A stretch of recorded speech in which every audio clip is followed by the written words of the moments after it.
to this Let's Talk video, and the subject we're talking about today is the Adromeda Alliance.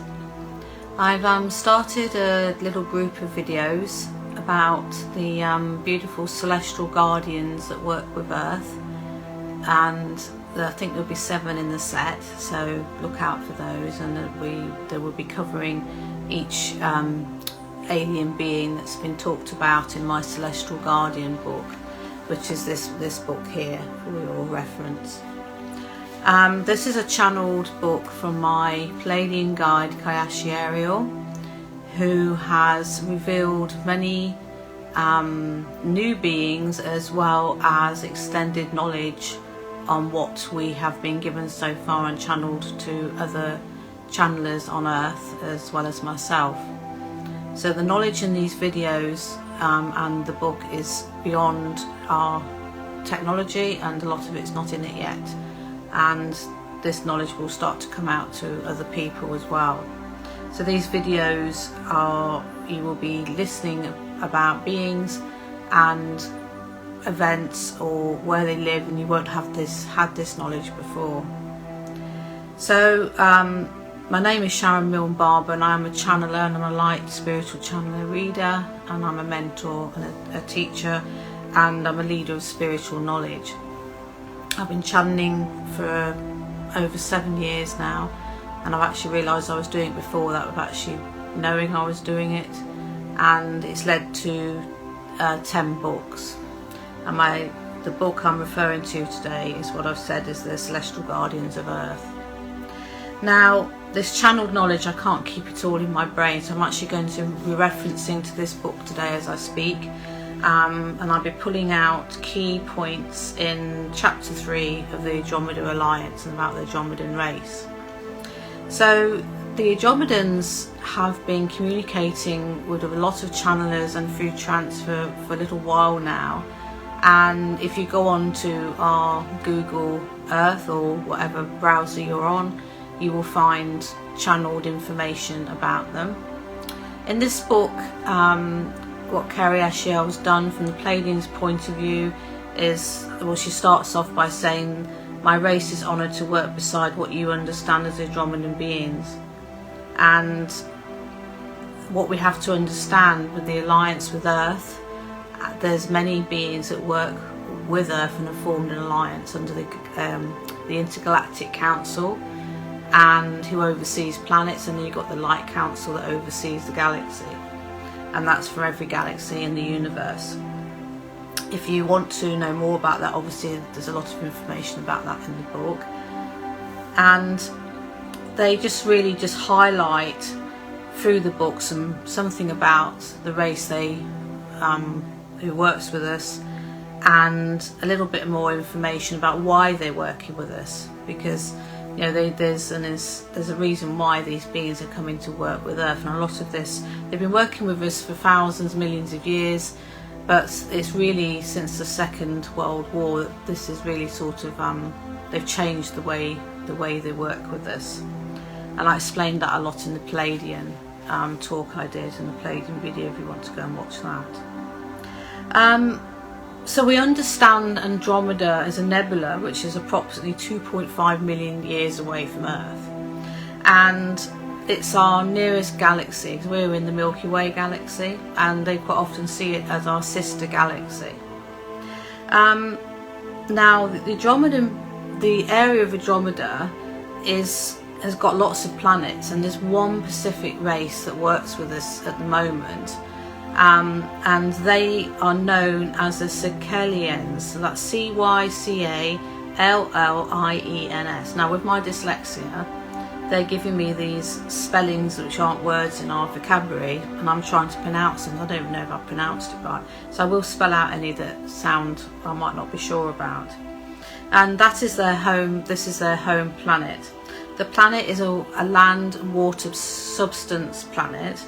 Now what you've got to understand, that land and water, as we understand it, might not be exactly the same as our planet, and the atmosphere, breathing atmosphere, could be slightly different, so it could be a slightly different chemical makeup, but they refer to land and water for our understanding of a planet similar to Earth.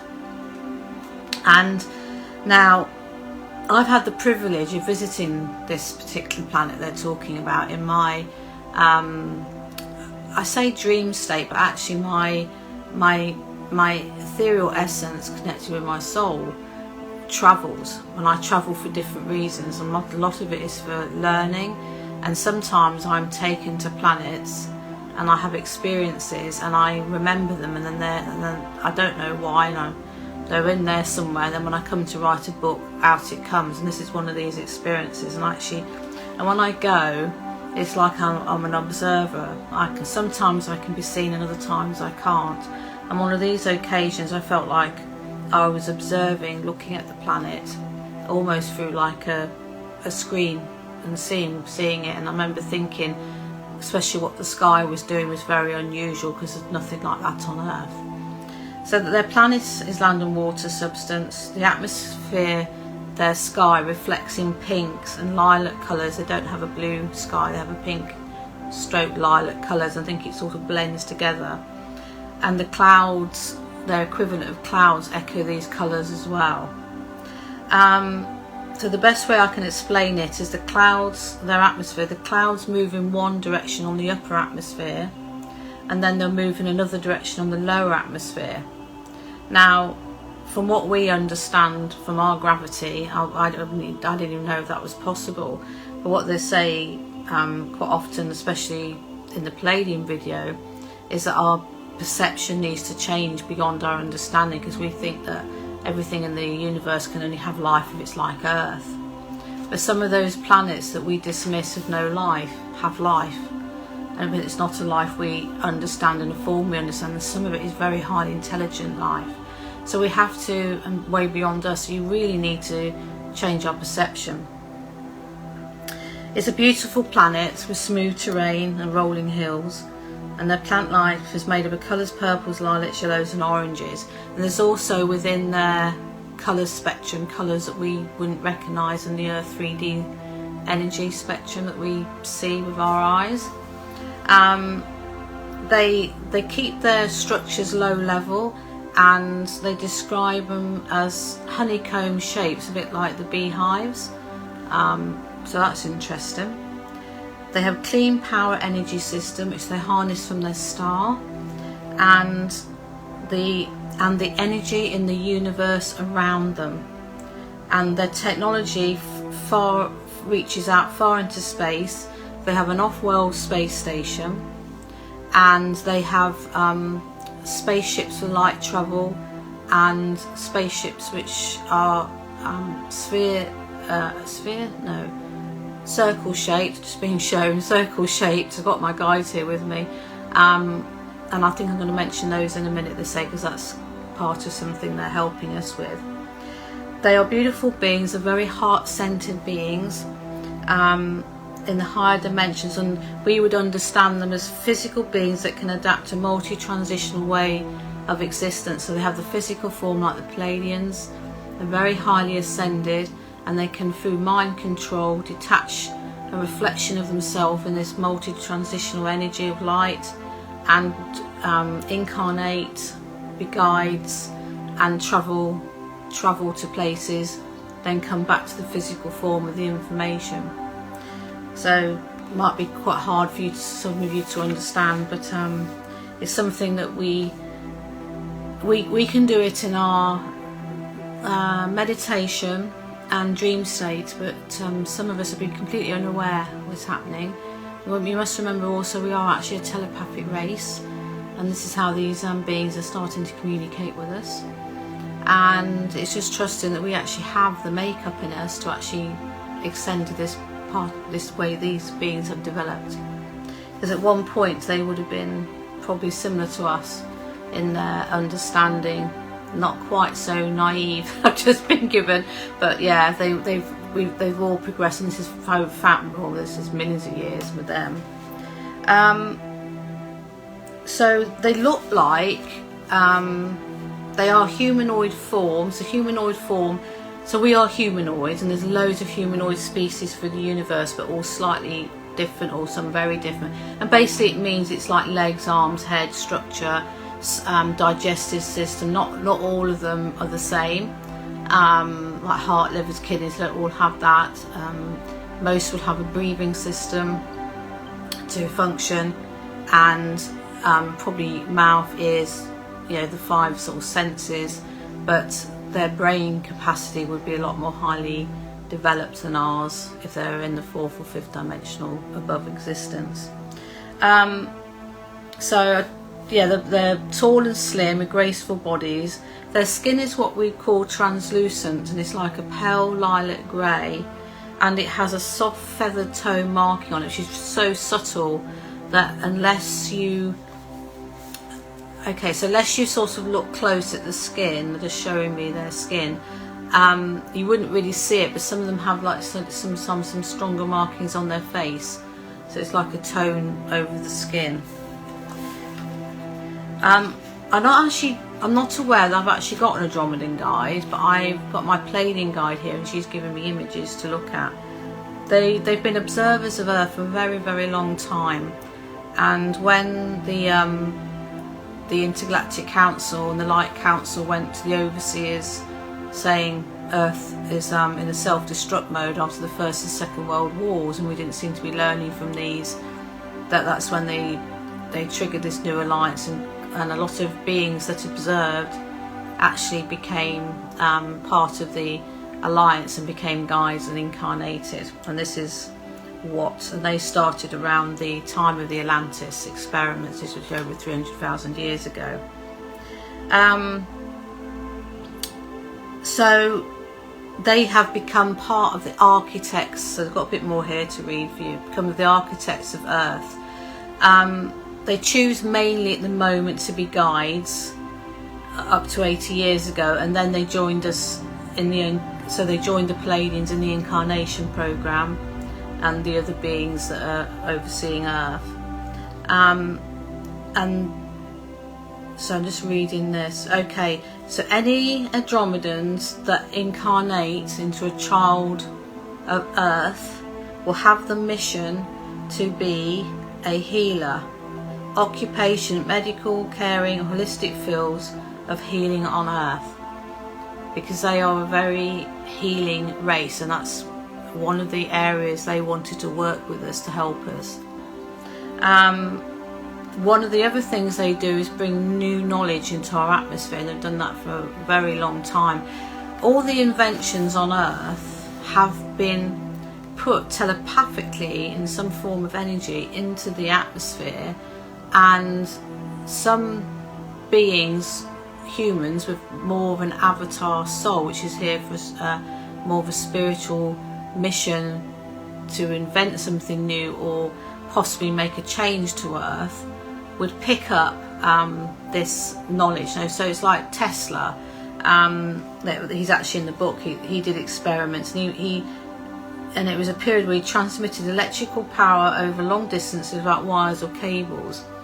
Now this is an amazing piece of knowledge they put in to Earth's atmosphere, and you're going back, I think it is in the 20s, and then was he born in the 20s? No, I think it was around 20s, 30s, and he discovered this power.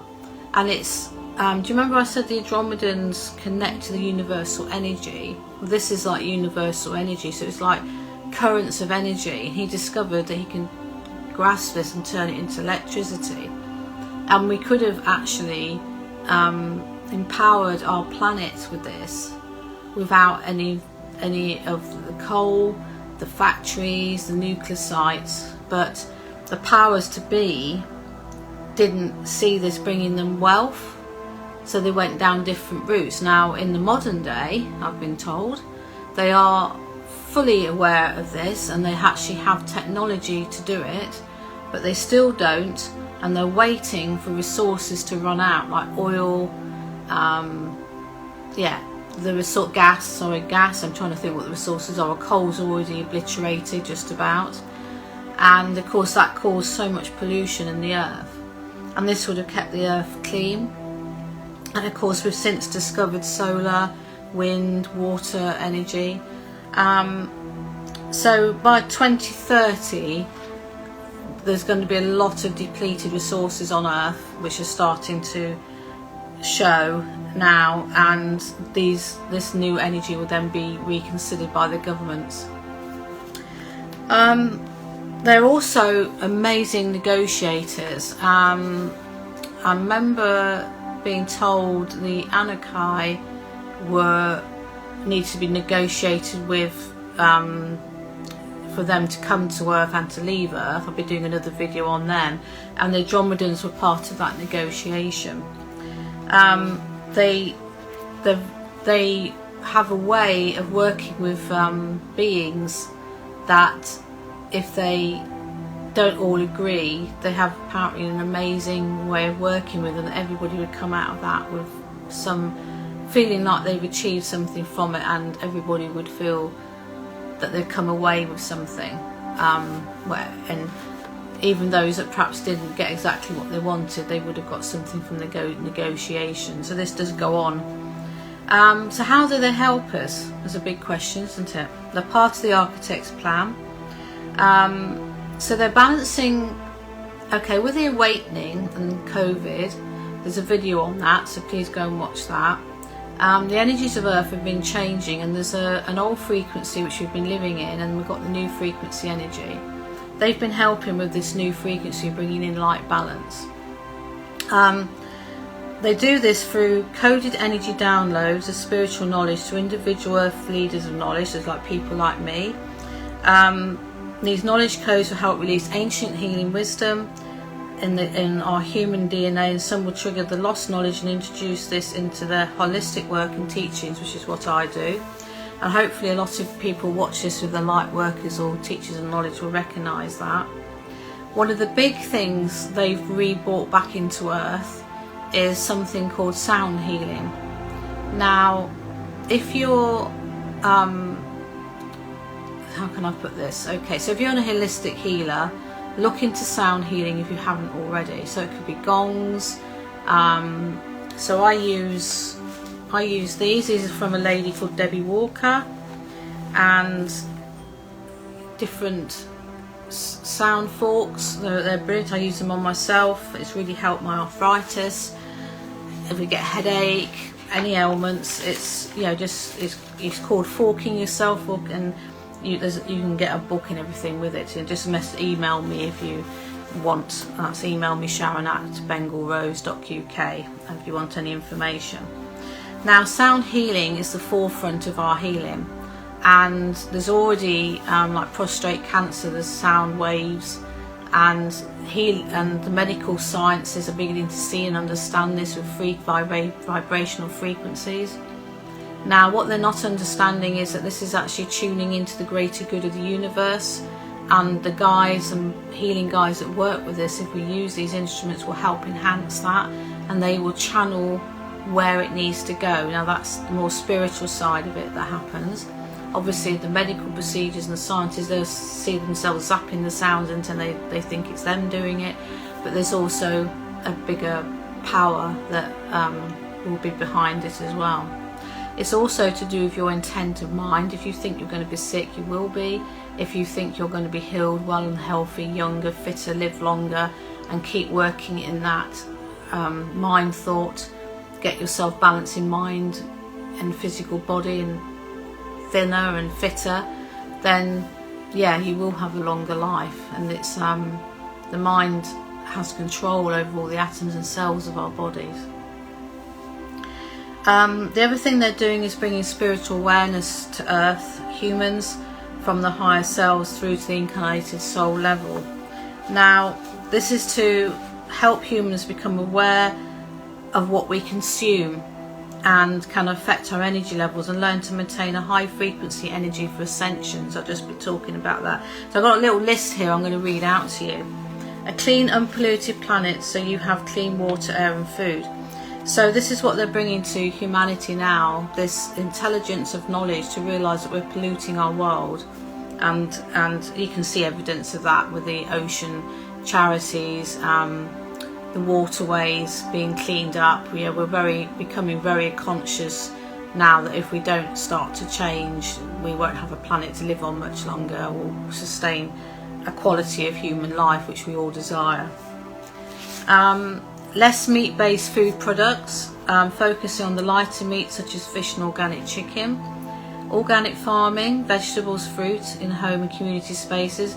Now this is something we're already seeing on the news, and it's starting to become, I know we just went to a market today and we were hoping it was going to be like a home local produce market. It wasn't, it was jewellery and stuff, but that's what we're starting to look for. We want community goods to come to us that we can buy and support those businesses, and that's something they are bringing into the energy of Earth for us to start to change our way of thinking. Awareness of Earth toxins and how they affect our human body, so even in your everyday water, your vegetables, your meat, walking around on grass, picking up flowers that have been sprayed with green fly spray, you know, there's all sorts of things. So holistic healing through nature's plants, harmonic sound, colour, vibration and light healing, that's something they're bringing to us to enhance on. This is ancient technology and ancient techniques that we were on Earth thousands of years ago. Meditation for peace of the mind, aiding with physical body's healing process. Community living in unity and respect for all and their contributing purpose to the community. Communities all supporting old and disabled among their kind instead of casting them out. So if you've got an old granny up in an old people's home and nobody sees her, and forget COVID and they get forgotten, if somebody hadn't got, say, family members, they would be brought into a family and looked after. They wouldn't be neglected. It's changing the way we treat our community. Children nurtured in all aspects of life. Children being brought up to reach their full potential and know their spiritual life mission. Children of Earth knowing no fear or self-doubt, creating a positive life of deep understanding of how kindness and compassion can help humanity. Creating a world that kindness, compassion and unconditional love can thrive in. Now that is their mission with us. That's what they're bringing to our energy, to our atmosphere. For those of us working with them in a more telepathic communication way, through channeling, through healing, through trance, or however we're working, they are bringing this knowledge. So if you're in trance, they'll be speaking this knowledge out of what they want humanity to do. And it's like a ripple effect. You know, they live by these rules. This is a spiritual way of being. This isn't a religion. This is a very common sense way of existence, to thrive and ascend.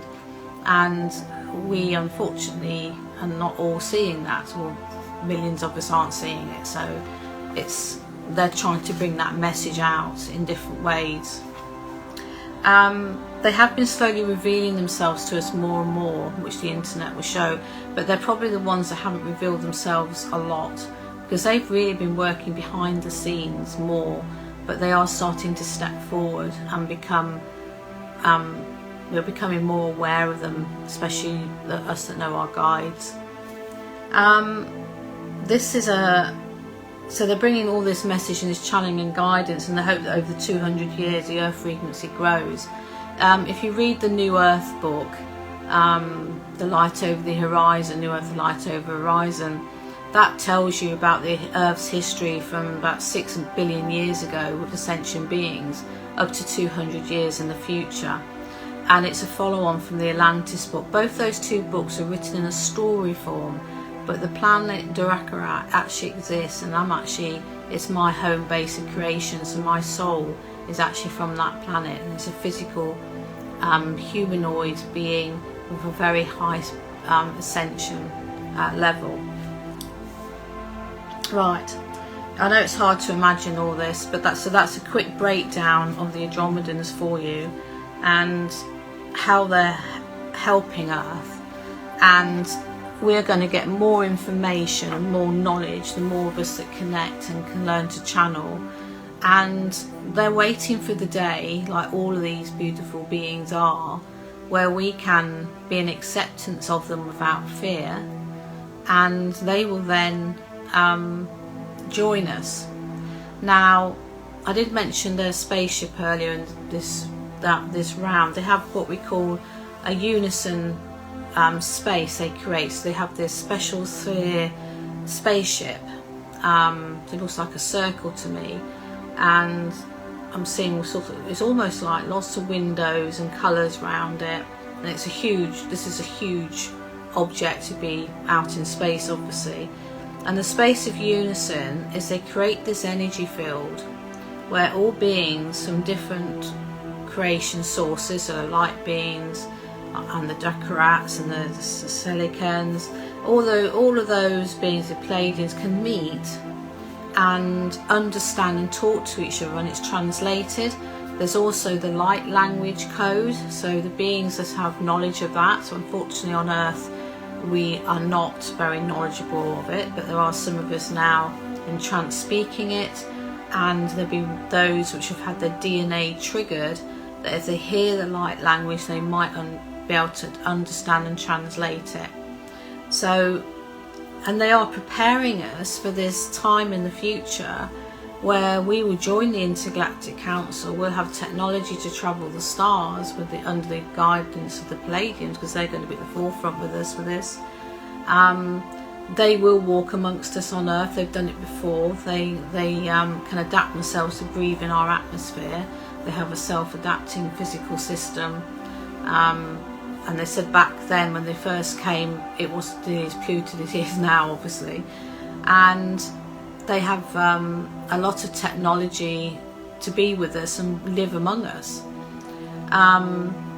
Yes, and this is all in our future. If we want it, we can grasp it. Imagine living in a society where it's a beautiful, clean Earth. We're all caring for each other. We're travelling the stars, and it's just a completely different way of being. And this is what they're all hoping for us. And the Adromedans, so what I've just talked about, is their contribution at the moment. That's how they're working with us. And they observe, they learn. There's meetings about us. They go back to these spaces of unison and meet with all the other guardians. You know, how are we progressing? Hence the awakening come in, as that wasn't planned 10 years ago. That was thought about give me the date, 2018, but was implemented in 2020. In fact, it actually started at the end of 2019, but got into our social media and news, you know, in the late December / early January. So, you know, this is all in place for a reason, and all of these beings are there to help us. And again, I've got lots of videos, and it's my New Earth book covers all of that as well. So, you know, just go and take a look. So I hope you enjoyed the video. You can find me on Bengal Rose Healing, so that's www.bengalrose.co.uk. I'm open to being emailed if you want to seek any knowledge, or you want to come and work with me, because obviously I do teach online, and I obviously hope to open up later this year back in my healing space again. So you can contact me on email, sharon@bengalrose.uk. I'm also the founder of One Spiritual Movement, which these Let Talk videos are under, and that's www.spiritualmovement.com. I get confused with all these different things. And again, that has the same email address as the website, so it's sharon@onespiritualmovement.com. I also, obviously all my books are available on Amazon. They're also available on my ST Healing shop, so that's Bengal Rose Healing. And I also have done meditations. There's about 9 meditations spread over 3 CDs, all digitally downloadable. They've all been channeled by the Pleiadians, and they all have different purposes, like letting the light in, healing, getting to know your life mission. They're all designed for you to work with you. So whenever you get one or buy one, the guides know what to call upon to help you with that particular CD you're listening to. So just trust the process. And there's energy being put into these CDs through the music that was written, and that was written by CIM Barber, and channeled music, and obviously the words, and then they put light codes in these meditations, so that there's some people that will listen to will have a trigger of the next step, for the next door for them to go through on their level of spiritual development. So, you know, just really trust the process. yeah, so I hope you've enjoyed this video, and I look forward to seeing you on the next one. Thank you. Bye.